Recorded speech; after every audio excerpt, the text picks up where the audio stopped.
เขาเด้อ เนี่ย เพื่อนก้อยปากนี่ปาก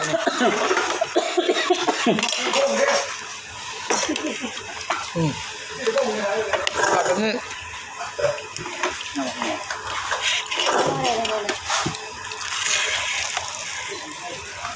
เขาแล้วครับ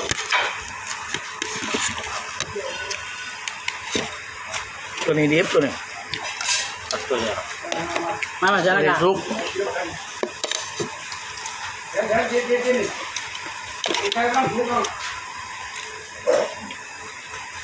ซุปต้มตัวนี้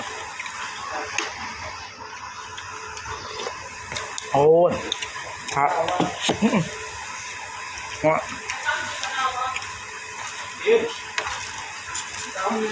อร่อยแบบแบบนี้ เรามี ผมเนี่ย ห้องกูมัวไปเห็นเขาแก้มแล้ว